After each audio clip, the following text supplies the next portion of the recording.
Well, hello again. Welcome to Horror in Detail. Today we are going to share Wendigo encounter stories. First story by you/Sleepless from Sundown. An encounter with a Wendigo. At 1 minute to midnight I took out the shot glass and put it beside the bottle of Jägermeister. I don't drink anymore after what happened to Pop. The one exception is the first day of September. The house is dark except for the warm glow of the 3 bulbs above the dining room table. I rub my tongue against the inside of my cheek. My mouth always goes dry. The only sound is the incessant ticking of the wall-mounted clock. At midnight the soft bell sounds, a miniature version of church bells. I fill the glass and hold it aloft for a second and swallow with a deep breath. The subtle burn winds its way into my throat and stomach. I wash the shot glass by the light of the moon shining through the kitchen window. Loretta wouldn't mind my drinking, but a used shot glass beside the sink raises questions. And I never like to talk about it. All these years later I still have nightmares. What I saw up on that mountain left a greater impression than any other event in my life. More than my children being born and my father drinking himself into an early grave. Loretta tells me I should talk about it. That it would help. She might be right. She always is. So here goes. I joined the park ranger service right out of school and it was a perfect fit. I took to academics like a fish to the desert and the outdoors always called. I passed my time in school daydreaming of the weekend and hiking or fly fishing with Pop.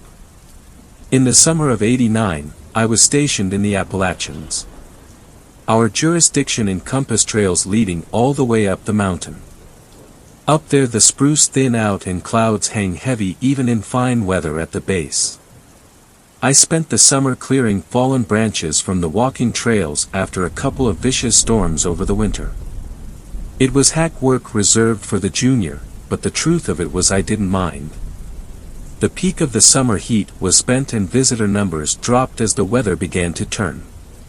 Persistent drizzle had kept me desk-bound for the morning and we were about to get lunch when he burst through the door. He let out a moan and collapsed to the floor. Stanley leaned down and propped him in a seated position. Water dripped from his shoulder-length hair. His limbs hung limp by his side. I handed Stanley a cup of water. Stanley used his index finger to push down his chin. When the water hit his tongue the man tensed and his eyelids flicked open. He flailed his limbs and knocked the glass from Stanley's hand. The glass shattered on the floor, but the man paid it no mind. "It is out there," he said. "What is?" The man half-turned and gripped Stanley's shirt and made balls with his fists. He repeated himself, pausing after each word. "It is. Out. There."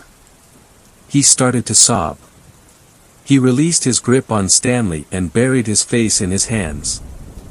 We lifted him onto a chair and he pressed his face against the table and bawled. I grabbed the rucksack he had dropped to the floor. On the bottom right was a name tag behind a plastic sleeve. Lenny Porter from San Diego. There was a number at the bottom. "I'll make the call," Stanley said. When Stanley returned, Lenny was sat up staring blankly at the wall with red eyes. His face was gaunt, like he hadn't eaten in a week. Stanley closed the door. "I spoke to your father." Lenny didn't acknowledge the words. He sat motionless and unblinking. Stanley shuffled across to where I was sitting and pressed his palms on the table. Lenny left San Diego 2 weeks ago with a couple of friends. They planned to spend a month hiking the trail north. The father gave me 2 names. Freddie and Sabrina. When he heard their names Lenny leaned over and picked up his backpack. He rummaged frantically until he pulled out a stack of Polaroids. He flicked through the photographs and then slapped one on the table. Stanley and I leaned over.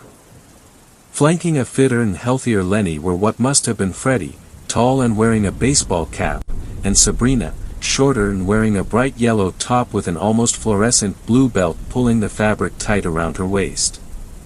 Lenny fingered the photo and tears welled in his eyes. What happened to them? He sobbed and shook his head. He opened his mouth to speak but no words came out. Stanley took a map down from the wall and pushed it in front of Lenny. We are here. Where did you last see them? Lenny blinked away tears and concentrated.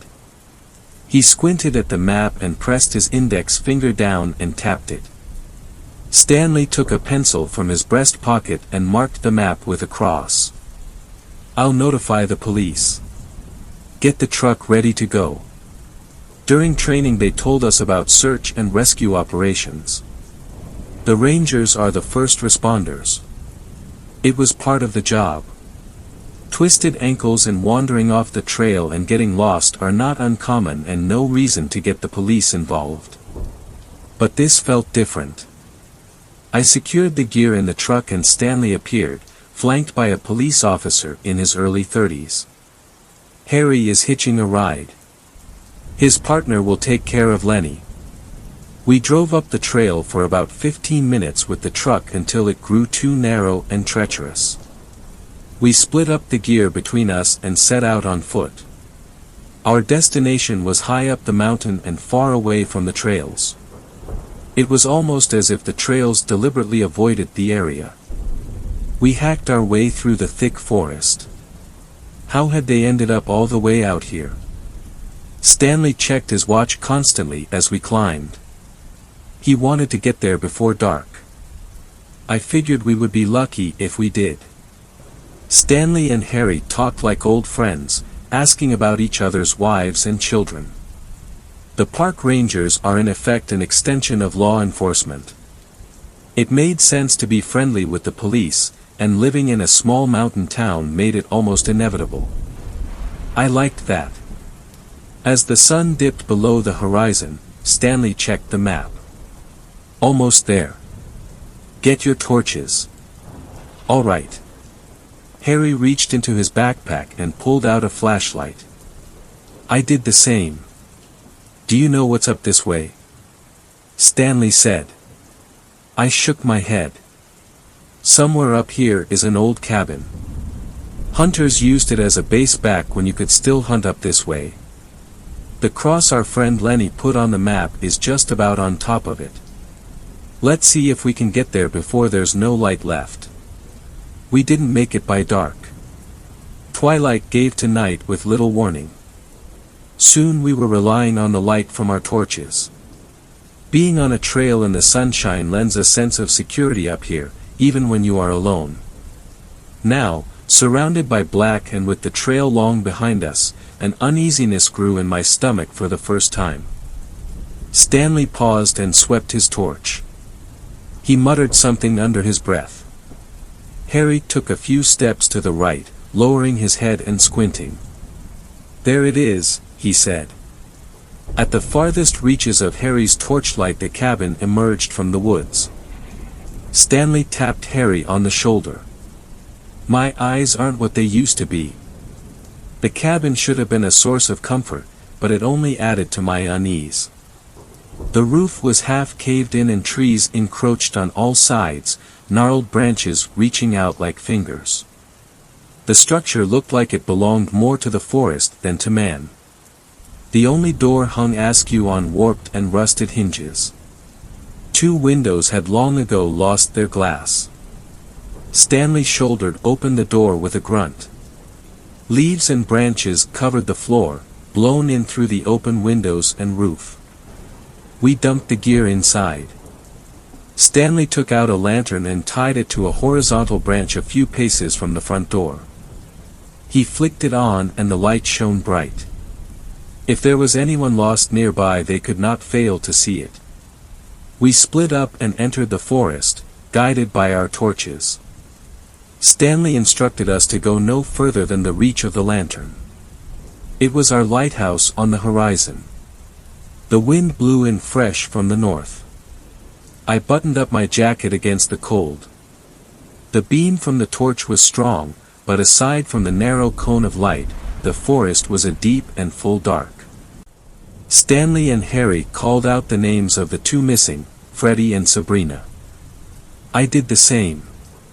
Every few steps I stopped and listened. The forest was alive with the scurrying of animals and insects going about their business. And the constant rustling of the wind through the leaves. It was hopeless. This was needle in the haystack stuff. Freddie or Sabrina could be unconscious on the ground a few feet to my left and I would never see them.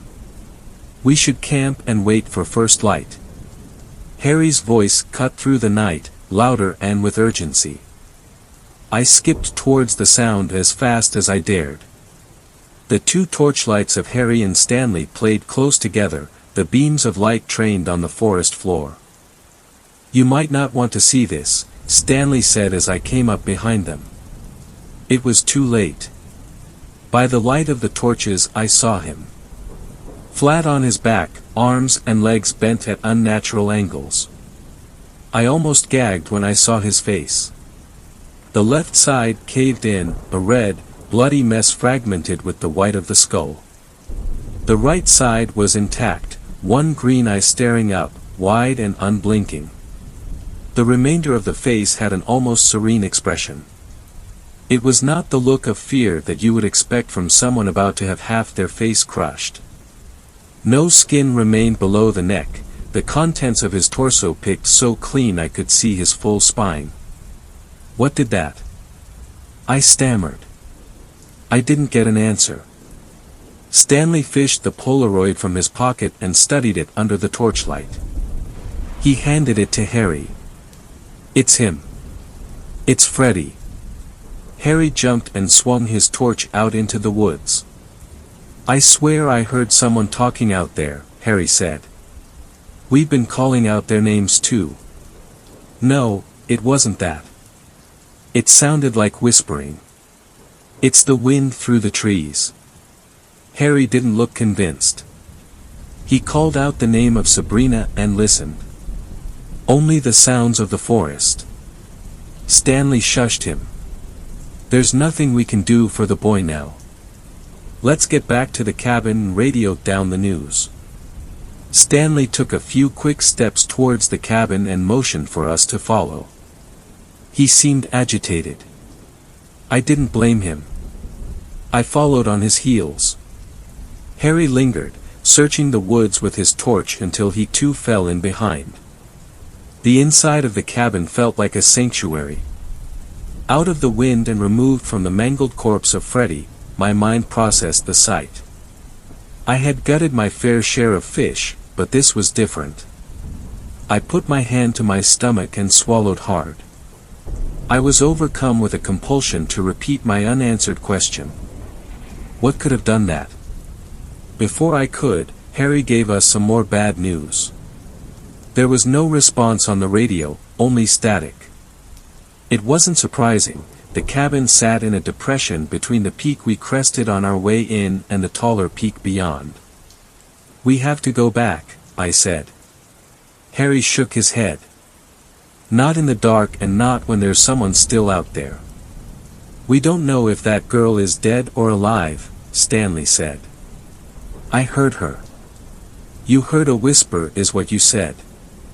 And if she was there she would have come to the light. She'll come to the lantern and we'll wait for her." Harry threw out his arms in protest. Stanley sighed. "If she's dead then we'll find her in the light of morning. If she's alive and nearby enough to whisper in our ears then she'll come to us." Two rectangles of light shone through the open windows from the lantern outside, but the front room of the cabin still had dark shadowy corners. Stanley took a second lantern and tied it to an old light fixture hanging from the ceiling. The room lit up as if under sunlight, but a cold light that gave the room a bare and unwelcome feel. I busied myself clearing a space on the floor beside the black pot-belly stove at the rear of the room. Stanley and Harry stood as statues, staring up at the wall behind me. I turned. Etched in black soot onto the blank wall was some kind of monster. Long-limbed and with an elongated skull. It stared back at us through white blobs left clear of black.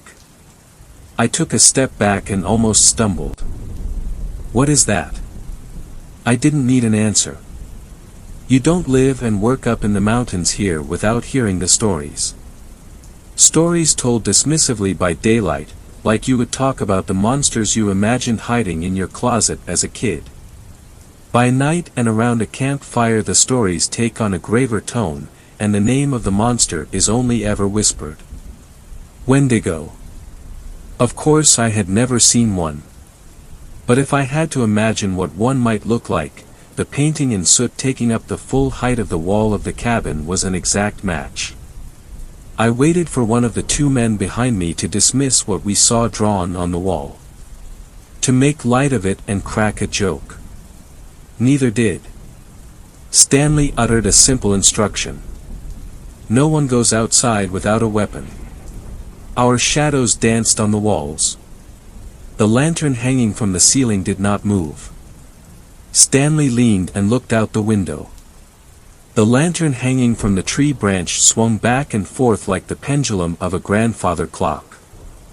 There was wind tonight, but not enough to do that. Stanley bent down and fished a rifle from the bag. My heart beat like a drum in my ears. And then something else. Whispers. What sounded like the whispers of a girl, entreating us, inviting us out into the darkness of the forest. Stanley inched open the door with the muzzle of his rifle. He stepped through the gap and watched the lantern on the tree come to a rest. He stood beside the lantern and searched the corners of the forest illuminated by the light. Nothing moved.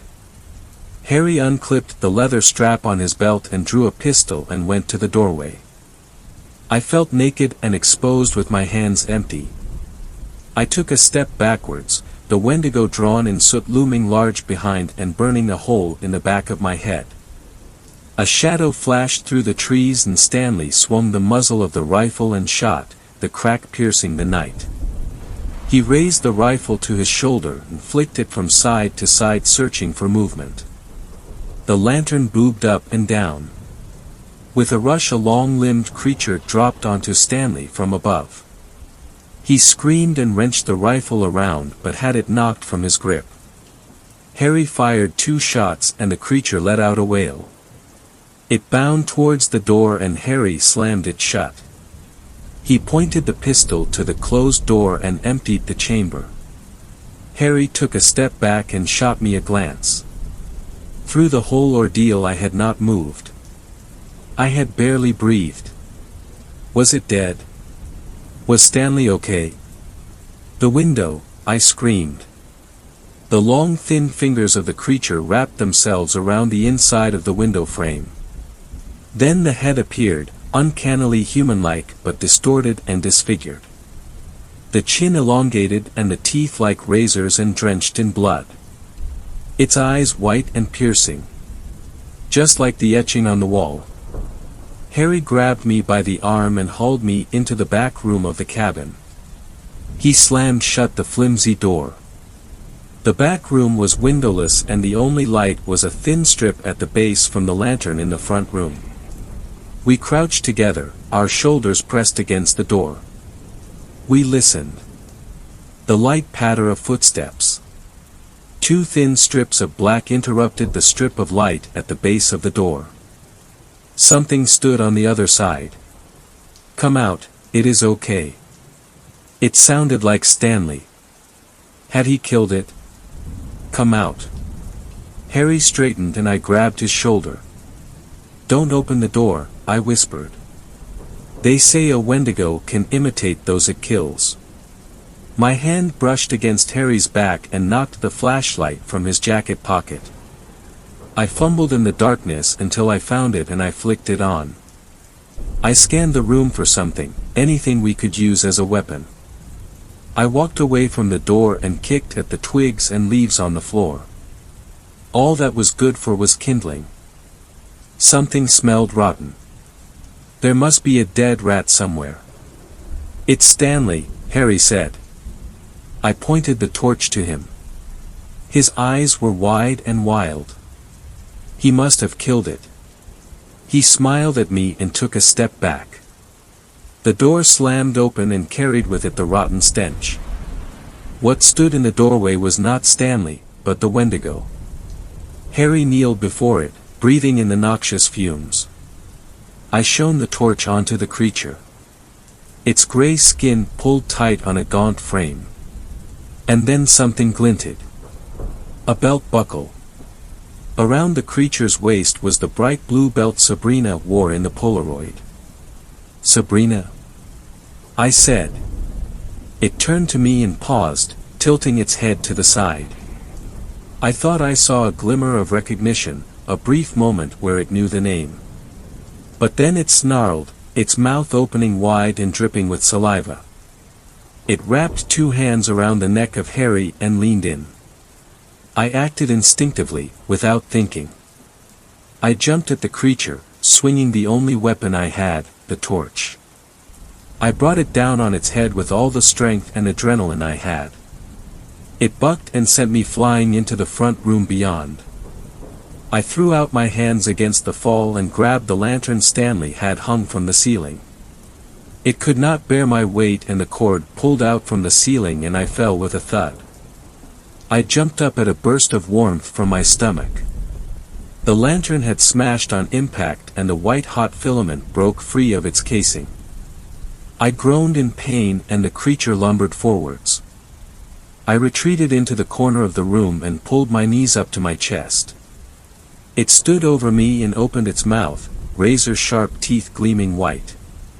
Then the smell of smoke. The creature hopped and then scrambled backwards. The leaves and twigs covering the floor ignited under the heat from the lamp filament. A small flame burst up and the creature covered its face. Fire. It didn't like fire. I crawled forwards and swept as much of the kindling as I could grab onto the flames. The fire grew and the creature screamed. As smoke filled the room it coughed and spluttered. It made one last effort to come at me and then retreated out of the room and into the forest. I went to the back room and grabbed Harry. We stumbled out of the cabin, the fire now spreading up the walls and to the roof. Stanley lay below the lantern hung from the tree, unmoving and with a chunk of flesh missing from his throat. We ran into the forest in the opposite direction the creature had gone. We first climbed up to the crest and then back down the mountain. We stumbled our way down by the light of the torch. Adrenaline coursed through our veins and we imagined that thing right behind us, stalking us in the dark. When we finally crossed a trail we followed it back down to the ranger station. A team of police and National Guard hiked up to the cabin after the sun rose. The cabin had burned to the ground, the pot-belly stove the only item that survived the blaze. The bodies of Stanley and Freddie were brought down. They said Stanley's flesh had been picked clean down to the skeleton. That was the first day of September, 1989. Sabrina was listed as a missing person and her father spent a month in the mountains searching for her. But she's gone in every sense that matters. Turned to a Wendigo by hunger for human flesh. She transformed into something unrecognizable from where it began. Around campfires people still tell stories of the Wendigo. I don't know if they truly believe they are out there. But I know, I have seen it. Sometimes there really is a monster in the closet. Second story. Not sure if it was a Wendigo, but something odd happened. When I was 8 years old, both of my parents worked full-time. My dad was predominantly on third shift at his job, and my mom was an elementary school teacher. We lived literally right up the road from my grandparents in a very small town. It was getting close to my 9th birthday when I contracted strep throat and scarlet fever. I was severely sick, could barely speak, had the first case of cold sweats that I remember in my life, and could barely pull myself out of bed to even use the restroom. I was absolutely miserable, and of course, being as young as I was, I didn't take the pain very well. My poor mother was at a loss of what to do with her working and my dad needing to use daylight hours to sleep. The first day I was sick, perhaps it was a Tuesday. My birthday would fall on a Friday. My dad stayed up most of the day with me, made me food, let me sleep in his lap on the couch, wiped my forehead down, made sure I took my medicine, etc. But on the second day, my grandmother had called and offered to let me stay at her house so my dad could sleep. He said yes and woke me up around 7 that morning to drive me up to her home.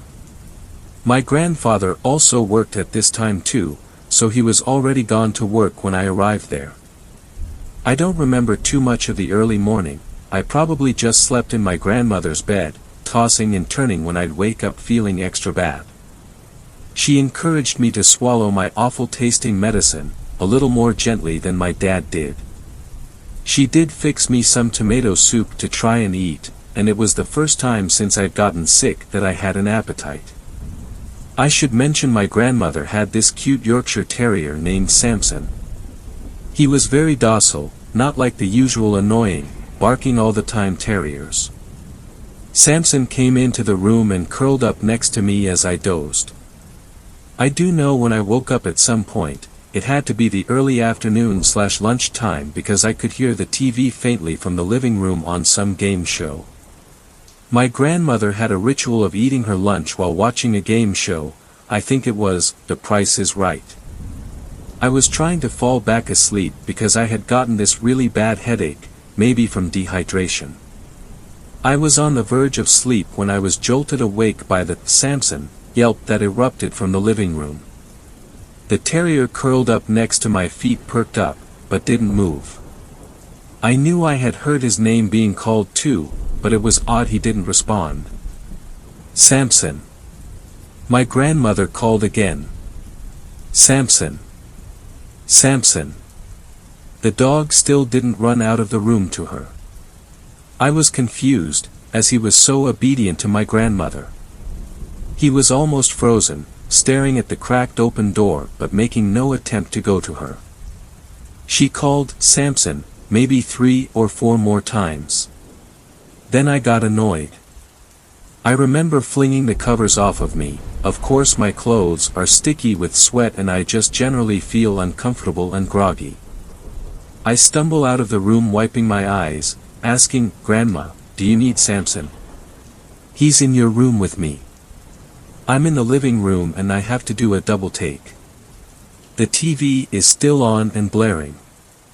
There's a bowl of soup sitting on the coffee table and an open Pepsi next to it, but my grandmother isn't anywhere in the room. Maybe she's in the bathroom.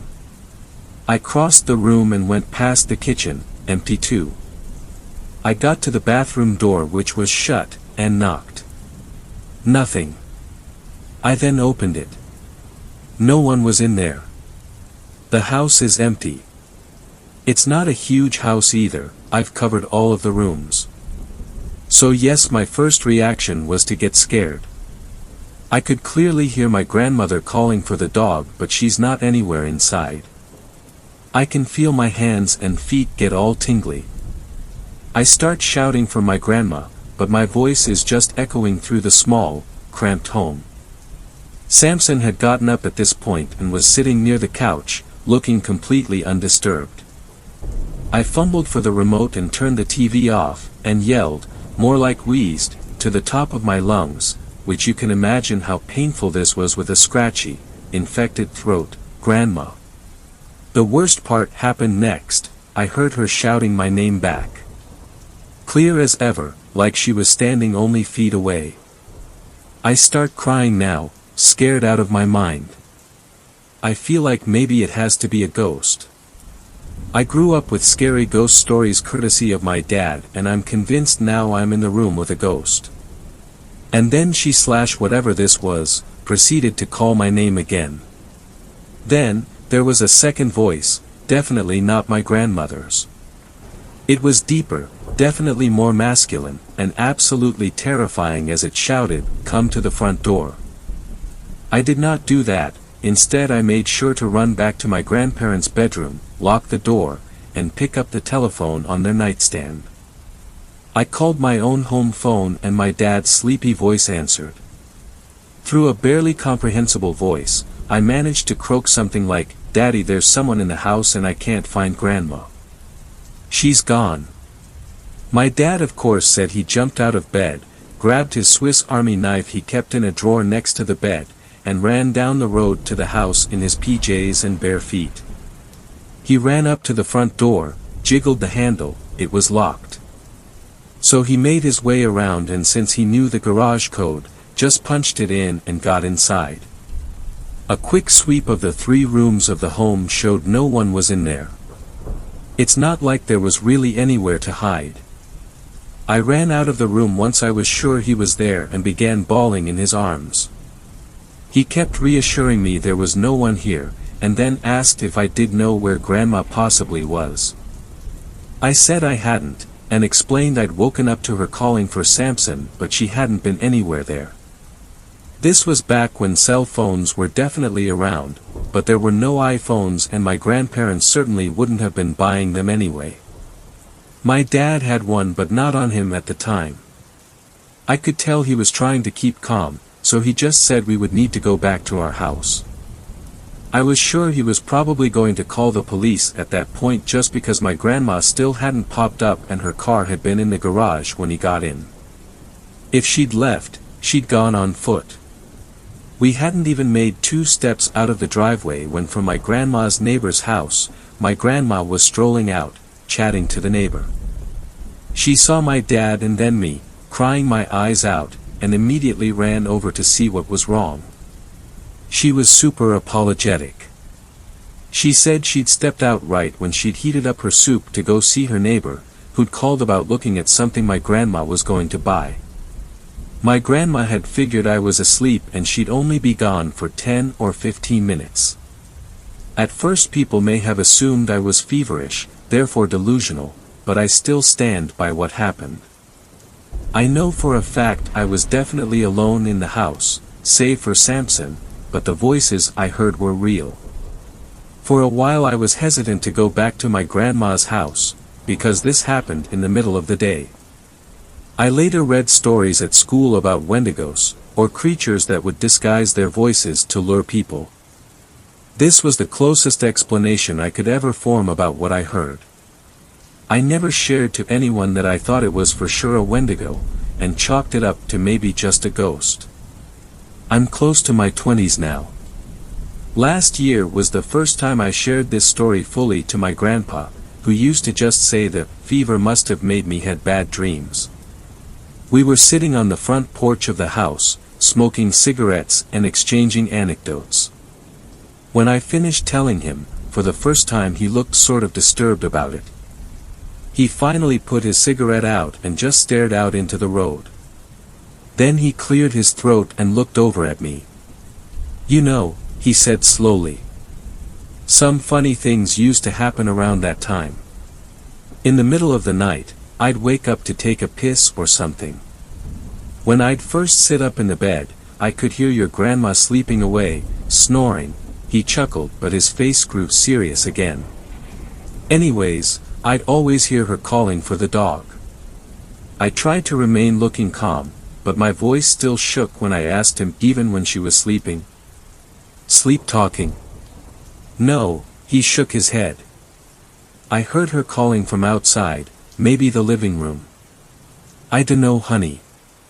She'd call for the dog, she'd call my name. All while she was really sleeping next to me, sleeping like a baby." "Have you ever told anyone?"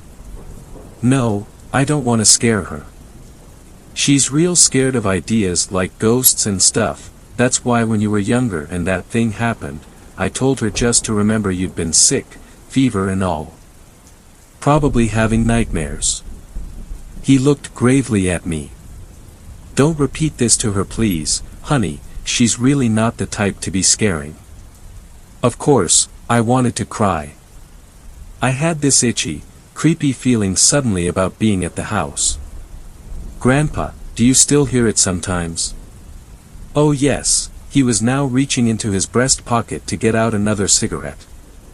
"Every night, but you just gotta remember not to do what it says." Even the dog figured it out. If it says to come to the door, you stay away from the door. If it says, I dunno, come here, you just stay still in the room until it quits calling. With that, he asked to borrow my lighter again.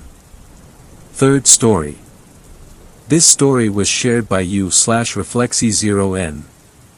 We found a dead Wendigo on my grandpa's property. For those involved in dealing with cryptids, if any of you are reading this, why do you do it? Other than the money, of course, I feel a lot of you do it for the rush. The adrenaline. But where's the line drawn? Where does exhilaration evolve into panic? Don't get me wrong, a little risk-taking is food for the soul, but so many factors can go wrong in any situation. In particular, what do you do when you find the corpse of a cryptid you were hunting, eviscerated and dismembered? When the abrupt realization hits you that there's a bigger fish? My grandpa wasn't quite on the level of monster hunting, but boy was he a crazy motherfucker. Once, he hunted a grizzly using nothing but a crossbow, wet mud and leaves, and his wit. He's had its head mounted above his forest house fireplace ever since. I can't say how far back his love for the wilderness is rooted, but I know he grew tired of the city long before retiring from his job as a metropolitan engineer. Since then, he's lived out in an old house, in the northwestern reaches of the Olympic National Forest, about 40 miles from the park itself, Washington State. I can only imagine how lonely it must have been, living out there by himself, but he never seemed any the worse for it. In recent years, I've come to be good friends with a guy I met in college, Martin. I could see the same fire in his eyes as my grandpa's when it came to the outdoors, always pestering me to come with on camping trips, going fishing, hunting, you name it. It was a no-brainer bringing him along for a visit to my grandpa's. Honestly, I feared they might get along too well, and Martin would never return with me. In the end, it didn't matter, because both of us have been ingrained with a morbid aversion to the woods since that day. Martin was particularly eager this time, practically vibrating in the passenger of my Jeep. Last trip, Grandpa promised he'd show him the ropes of skinning in pelts. Martin often went on about how he'd feel sitting affront a roaring fireplace with a great deerskin rug laid out beneath it. My motivation was simply to check up on my grandpa.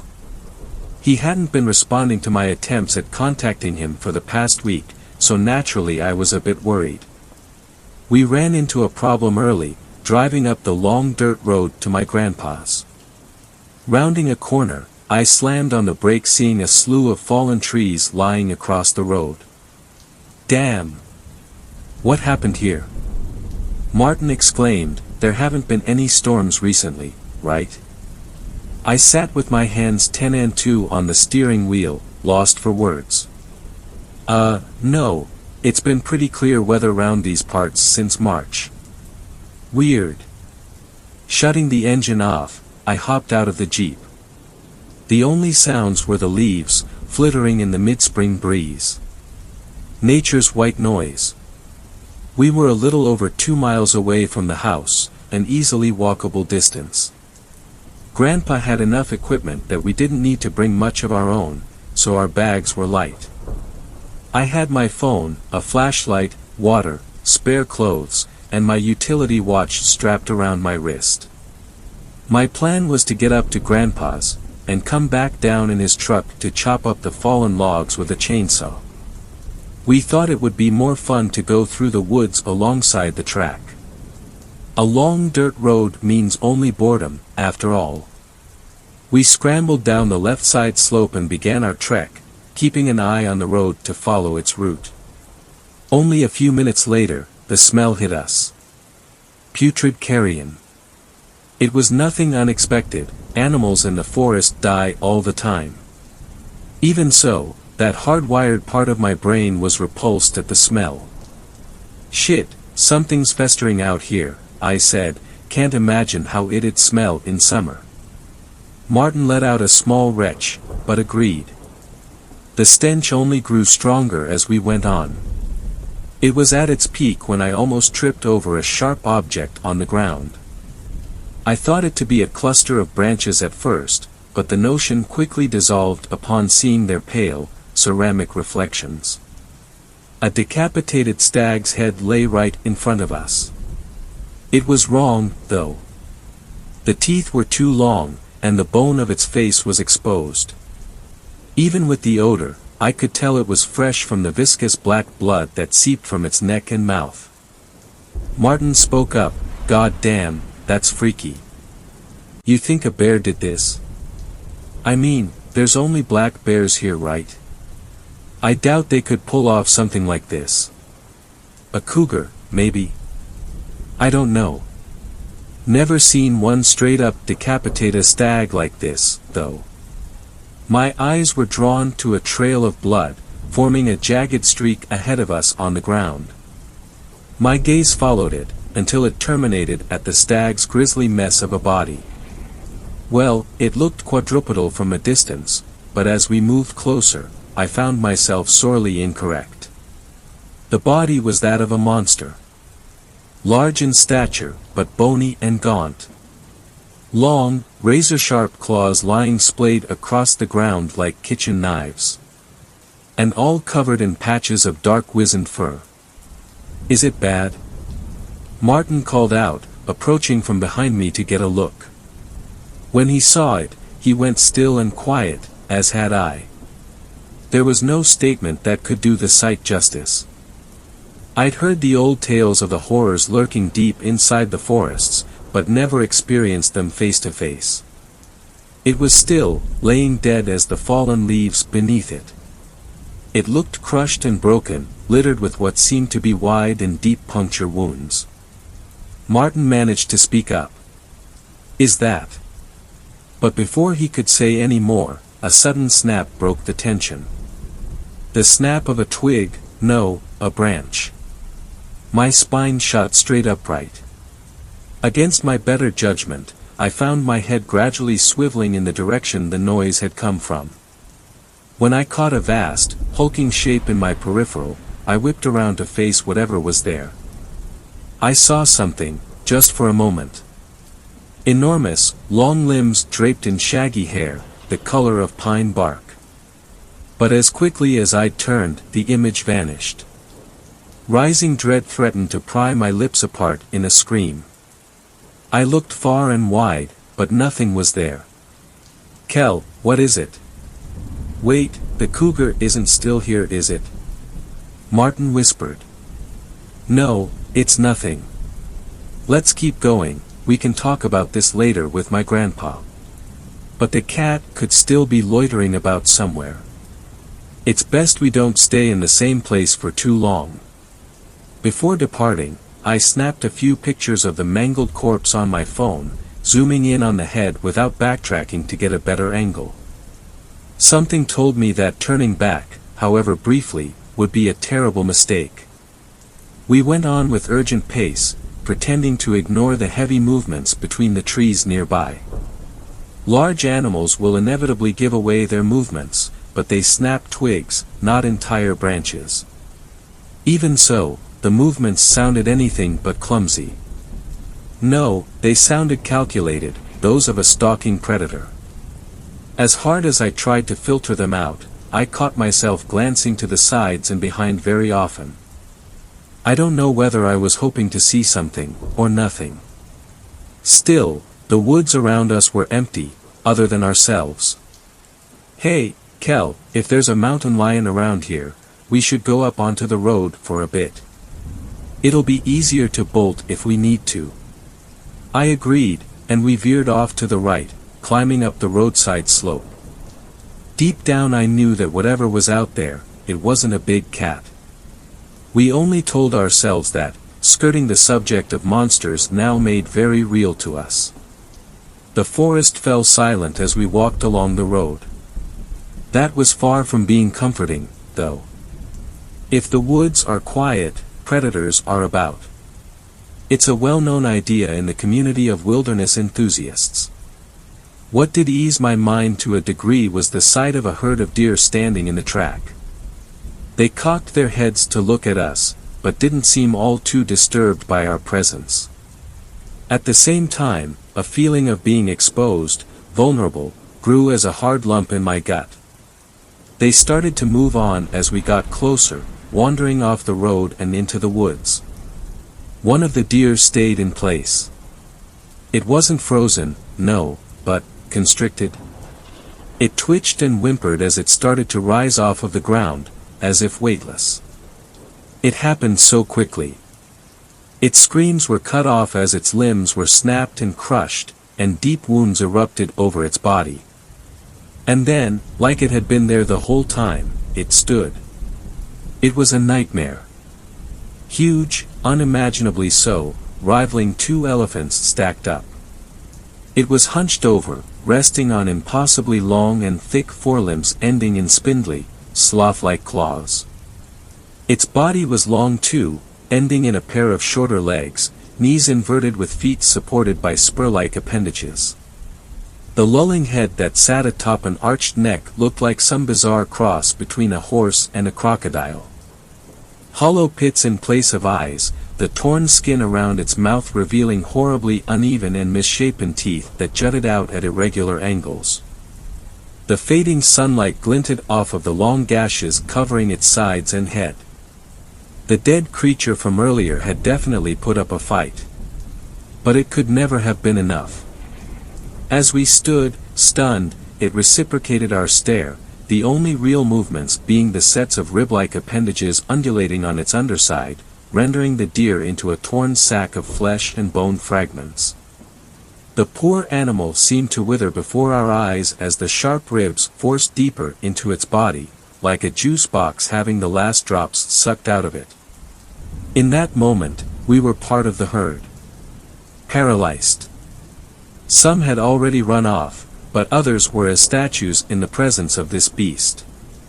Another smell hit us then, different from the stench of decay like earlier, but equally as sickening. Like moist earth, sulfur, methane, and dead fish. Its source was clear as wisps of gas from the beast's mouth became thick, billowing fumes, rising into the evening sky. The tension was broken with the deer's mutilated husk thudding to the ground. The remaining deer took flight, scampering off into the trees, and in response the beast snapped its head in their direction. Something was wrong with its head, flopping around clumsily as it turned. I took a step back as it let out a deep, guttural rattle, before bounding off after the herd, its matted hair swinging violently. It splintered a tree as it went, but was totally unfazed by the impact. We waited until its thundering gallops faded into the quickly darkening night before saying anything. What the fuck, what the fuck? What was that thing? Martin sputtered, tears welling up in his eyes. I don't know, man, but we have to get to the house before sundown. I have a feeling our chances at escaping it are little to none in the dark. Are you crazy? We have to go back. I want to get as far from this place as Padash. What about my grandpa? We can't just leave him here with that thing. Martin didn't look over to me, but wasted no time disagreeing, starting his jog up the road. We were already over halfway to my grandpa's house, and even if we wanted to escape, it would be a menial task for the creature to smash the jeep off-road. The solitary light in the distance looked like the gates of heaven. It radiated safety. But I knew we couldn't continue out in the open, completely exposed. I looked down to my utility watch, making a mental note of the direction of the house, north-northeast, before grabbing Martin by the arm and leading him off the left side of the road. Nature's cruel irony manifested in the steepening terrain and the thickening brush. The house's light quickly faded, leaving us with only our bearings to navigate. I thought we might have gone off track for a terrifying moment, but I saw the column of smoke above the distant tree canopy that could only be from my grandpa's chimney. Come on, this way. As we neared, no light became apparent. Maybe he'd already gone to bed. I could only guess with his lack of communication. We came up onto the lip of a hill, sloping down towards a flat clearing. But there was no house. There, the pillar of smoke, but there was no source. It began in mid-air from nothing. As we stopped to look, the point where the smoke came from jerked around in the air. When I picked up on the organic stench, it clicked in my mind. Just like before, there it was, looking directly at us, the thick fumes spewing from its mouth. But I noticed something else this time. Now that the moon hung in the sky, its light glinted off of something beneath the creature's head. 6 black orbs, shiny like obsidian, 3 on either side of its neck. They darted about, independent of each other, and I knew immediately what they were. Eyes. What kind of abomination was this? If those were its eyes, and it ate the deer with that structure resembling a ribcage, then that must mean it had a false head. A distraction, defense mechanism maybe. It made sense how this head flopped around limply with the beast's unnatural movements. I blinked in quick succession, and looked down to my watch. Due east. We had been misled. It had circled around us to lie in wait. In one motion, I gripped onto Martin's shoulder and pulled him in the direction we were meant to be heading in a wild sprint for survival. The beast erupted into movement, ribs rippling as it let out another rumbling trill. Martin looked over to me, confused. "Hey, dude, what are you doing? There's nothing to dash." "Shut up. Just run as fast as fucking possible, now, don't stop for anything." Our pounding feet were matched by heavy thumps and loud cracks of trees being smashed. I dared not steal a glance behind, fearing that even the slightest break in pace would mean death. There. I struggled to see what Martin was talking about, until the yellow light became visible between the tree trunks. We were only a few hundred yards away, but I was surprised the creature hadn't already caught up to us. Even the trees in its way stood no chance at impeding it. It had, almost, caught up. I could feel the air pressure from its massive body, charging through the trees behind. Close enough that, at any moment, I might feel its claws cleave my body into pieces. A saving grace. Coming up on our left was a dense patch of old oak trees. I swerved towards them, leaping through the spaces between trunks, just large enough for us to get through. I hit the ground, rolling sideways. There wasn't even time to be dazed as an immense slam sounded from where we'd just been. I scrambled backwards, looking to see a great arm slinking through the gap. It was thick, but not as thick as the oak's. The claws tapped about, searching blindly for our frail bodies. "Go!" I shouted, and the both of us shot to our feet and bolted towards the light. As we ran, the sounds grew distant. Was it stunned, or did it still think we were behind those trees? I didn't care. All that mattered was being inside and not out. Gravel clattered against the front of the house as we skidded to a stop. I rapped on the door, devolving into pounding when they went unheard. On what was probably the 20th knock, my fist met only air, and I stumbled in through the now open doorway. I looked up to meet my grandpa's gaze. His eyes were wild. He didn't look like himself. He glanced behind me at Martin, then behind him. Whatever he saw out there, his pupils contracted in response. "Hurry, boys, get inside," he whisper-shouted. We filed in, and he went to bolt the door, but hesitated. His hand fell limply, no use. He was right, if the beast wanted to pay a visit, it would do so regardless of our home security. We followed him quietly to an uncovered floor hatch. "What's this, Mr. Barnett?" Martin asked, regarding the hatch. "Huh? Oh, this here's my old wine cellar. Martin went to ask further before being interrupted. Get down the ladder first, son. You can shoot your questions once we're safe. He pulled on a handle, opening the hatch to reveal a sturdy wooden ladder that led into a dim space beneath.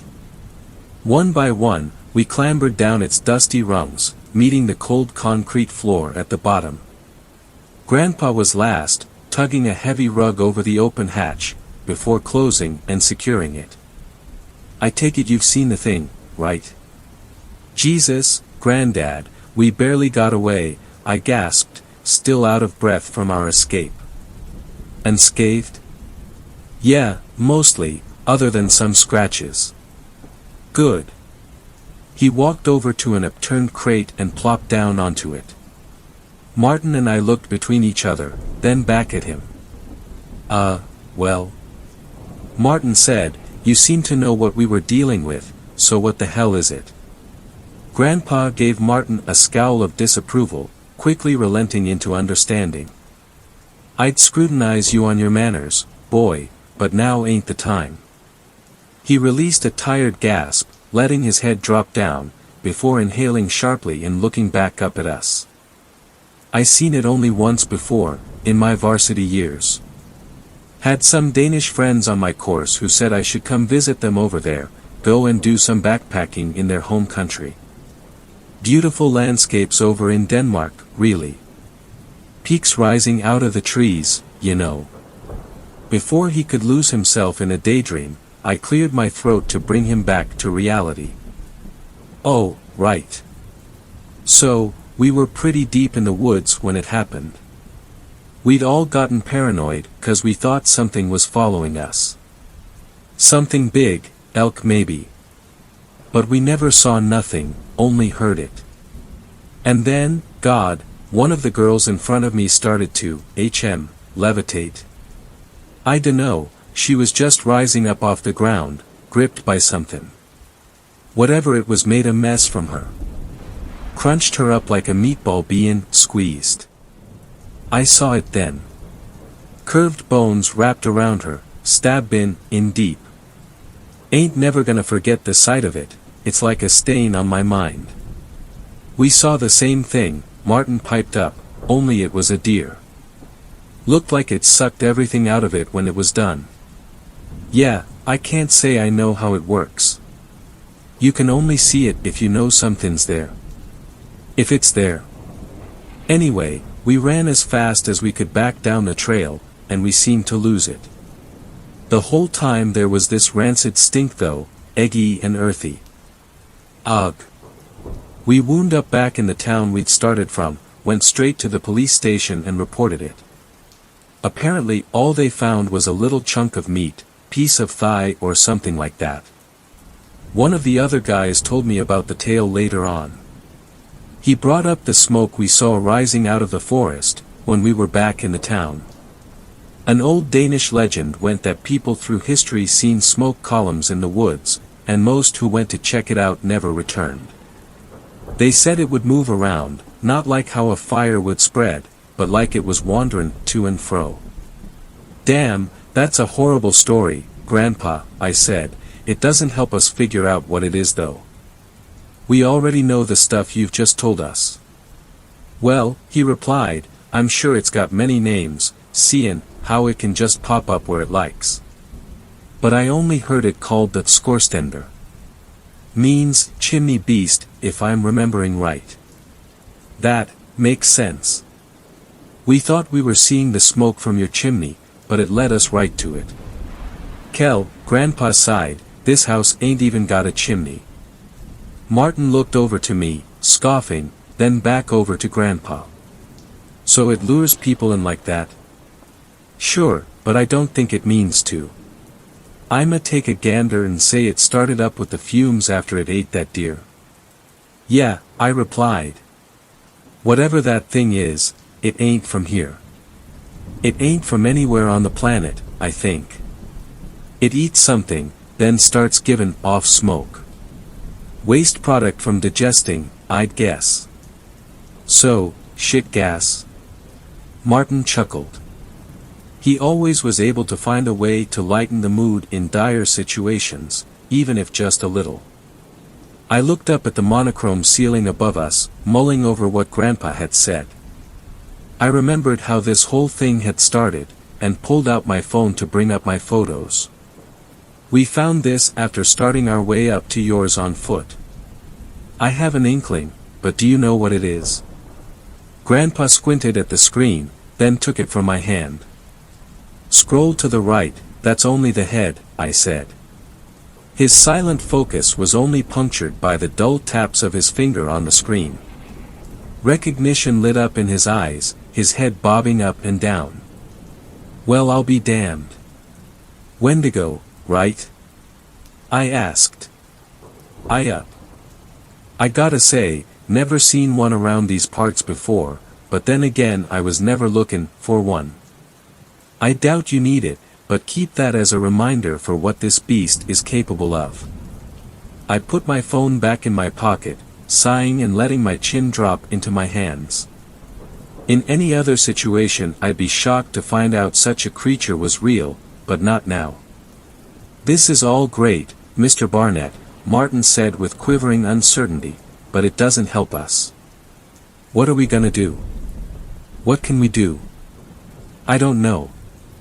Well, I have a stupid idea, but it's just grappin' at straws. Anything over sitting here and waiting to die, Martin breathed, staring off into space, anything. Grandpa looked up toward the basement window, the only source of natural light in the room, what little of it remained. Well, I was checking my traps out east from here, about 700 yards into the woods. Only, when I got there, there was this smudge. I don't know what to call it, but that's the best I can describe what it looked like. It was like, looking into it, I couldn't register what I was looking at. Hurt my eyes after a while. Never seen nothing like it. Was after that I started seeing the scorestender, so. He trailed off, like he was struggling to find the words to say. So, what? I pressed, leaning forward in anticipation. Again, this is guesswork, but I think that's where it came out from. I threw a rock into it when I was there, but ain't hear it hit the ground. Like it went someplace else. If we can just lead it back there, just get it to go back in dash. Wait, hold on, I interrupted, shouldn't we call someone? Police? The damn army?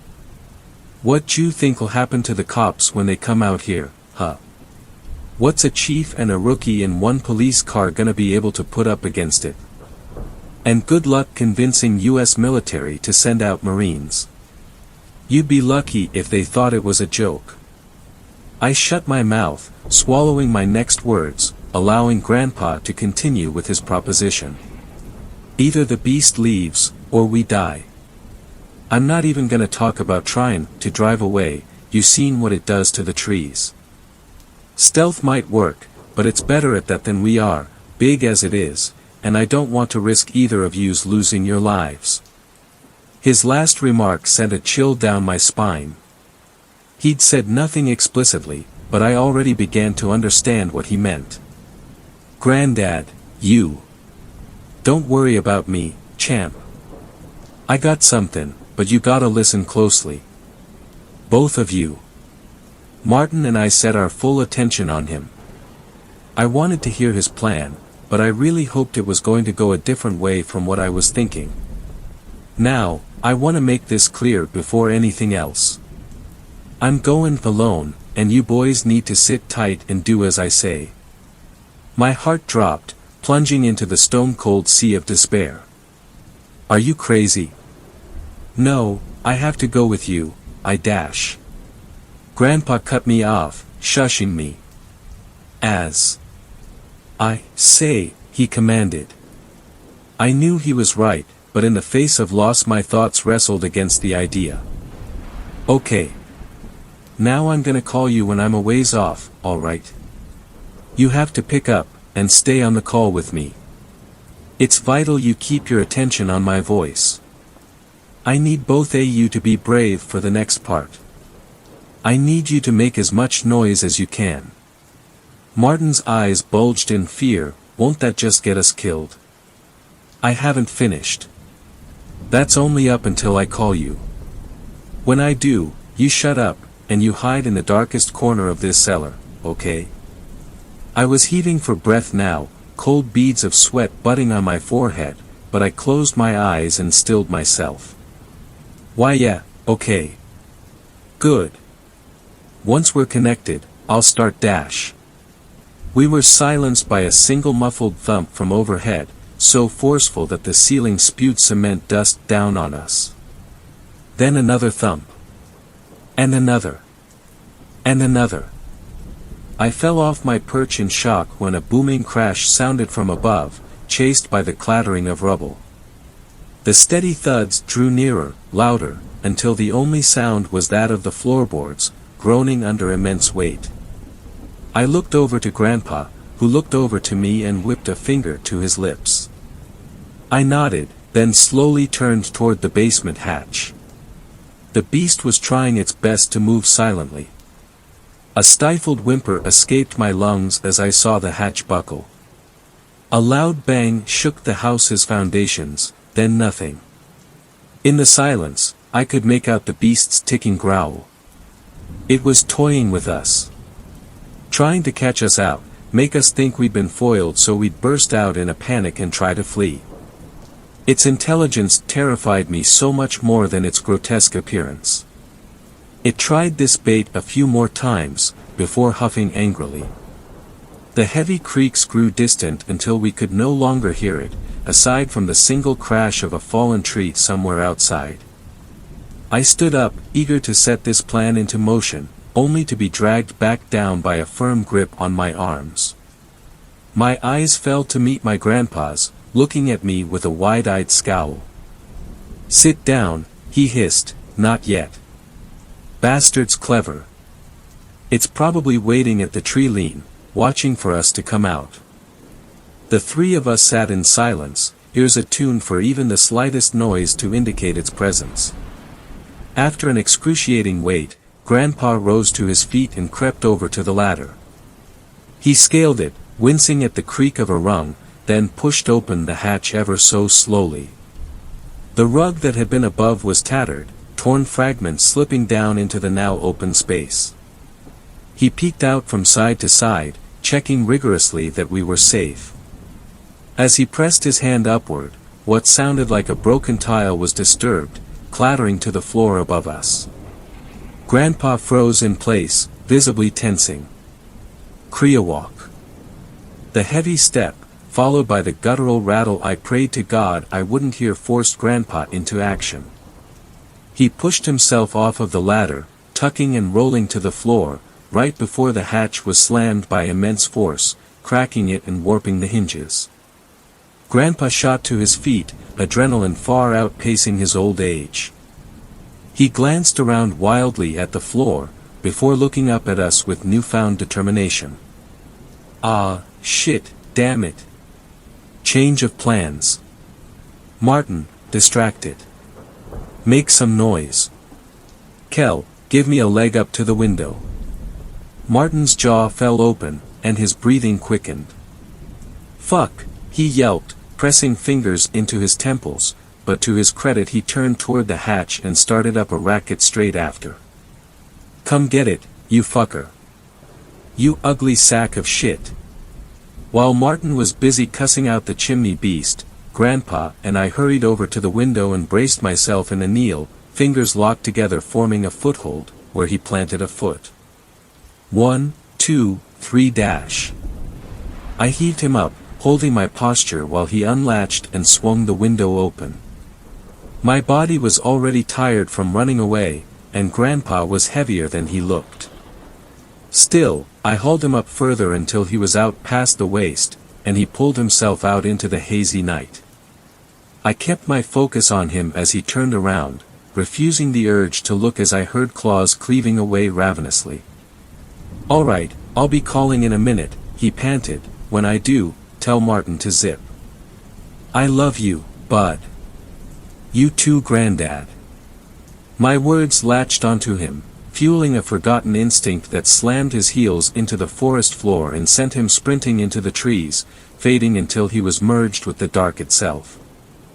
I was grounded again when Martin let out a shriek, and I turned to see him backpedaling from those spindly claws extending through the jagged hole that once was the hatch. A thick trail of blood smeared from him as he shuffled back, the same crimson that slicked one of the titanic claws. "It got me, God it hurts," he cried, flipping over and resorting to a belly crawl towards me. I rushed over and dragged him as far away as I could, but he flopped to the floor in shock when I released my grip. His calf was a mess of exposed, glistening flesh and bone, sliced through like warm butter. His mouth hung half open, but without a sound, so I rushed to build a cacophony in his place. As booming as I tried to make myself sound, I devolved into whimpering shouts. The beast's arm had reached almost halfway across the room, yet still it slithered further and further through the broken hatch, claws tick-tick-ticking around in search of our flesh. Backed up into the furthest corner alongside Martin, the monstrous hand grew closer. Slowly, agonizingly so. I only became aware of the incoming call from the vibration in my jacket pocket. It felt as if, somehow, safety lay in the act of answering my grandpa's call. My hand shot into my pocket and yanked the phone out, fumbling with the touchscreen and picking up. "Granddad? It's so close, it's about to get us, do something, please," I wailed into my phone. Instead of a reply, a loud crack rang through the night, and then the phone. The beast's arm lurched backwards, freezing for a moment, before it tore out from the basement, peppering the floor with wood fragments. As simple a sound it was, I recognized it. His Black Hawk. He'd taken it with him. I don't know when he picked it up, he may have had it on him the entire time. Out the window, I saw the hulking silhouette barrel into the trees at speeds rivaling my Jeep in fifth. I jumped when I heard Grandpa abruptly begin shouting over the call. The words were indiscernible, blending in with the scuffled sounds of movement. I took the moment to take off my jacket, then my t-shirt, which I pulled tightly around Martin's upper calf as a tourniquet. "Hey, Kel," Grandpa said over the phone, sounding hollow and tinny, "make sure you keep up your aerobics. Gah, it sure as shit don't get easier with the years." I let out a half-hearted chuckle. "I will. I want to go hiking through these woods with you, camping, surviving off of the hunt." "I know you do." God, I do too," he said, stifling a sob. "You're gonna have to stay strong for your ma, okay? There ain't no chance I'm getting out this time. But you too are." I broke down then, thick watery streams lining my cheeks. "I'm going to miss you. So much, Granddad." But we had some good times." "Amazing times, no. I sure as hell did. And, well, this is a pretty badass way to go out, right?" An unfamiliar comfort swelled up inside me, almost breaking through the tears. "Yeah. Alright, I'm here." The smudge. No idea what I'll find through there. I could hear the thundering beast across the call as it gained on him, its clicks and rattles too. "I'm going in. Promise me one thing, though." "Anything, Granddad." "Heh. You be good, kid, and make my daughter proud. That's all." A bizarre noise came from the phone speaker, something akin to the sound of a stone sliding across a frozen lake, followed by a splash that seemed to kill all noise. That dead silence was broken when a shuddering voice spoke again through the phone. "What the? Where are you?" I yelled, pleading for any small morsel of information he could provide. "I don't know, I'm in a pipe, I think. Some kinda glass tube. I can see everything outside. It's all there, all at once, there's more of these tubes, so many more, their branching and splitting butt. The connection got progressively weaker as he talked, jittering and buzzing in my ears. I'm heading down this tube now, and there, central one, but it's huge. Enormous, holy shit. No, I don't think it's the central, in the distance, so many, the hell is this place? My exhausted brain couldn't fathom a single thing to say. I just listened, almost as confused as he was. Streams of, through some of, and the dash. He was cut off by a tremendous splash, but the sound quality at this point made it sound more like a roar. I could only hear his whimpers, until that hissing trill crawled its way under my skin once more. It melded with the audio glitches. But then, I heard something I never could have expected, even after seeing what I'd seen. CKCKCKKRRR. SSSSS. S. Ra CKCK. It sounded as if the creature was stuttering, clearing its throat, before. XXLT BRRR. Ariatif. It TTS flow shows us, CKCKCK, the path. It spoke. The unearthly, nightmare beast had spoken. Its words were jarring, like it was repeating after someone teaching it how to talk, broken by animalistic clicks and hisses. Grandpa screamed, but the call lost connection completely and drew it out as a high, sine wave tone. My hand acted off its own accord and loosened its grip, sending the phone clattering to the floor. By the time I had crouched down to grab it, only my home screen greeted me as I pressed the home button. Call failed. I looked down to Martin. He was out cold, but breathing.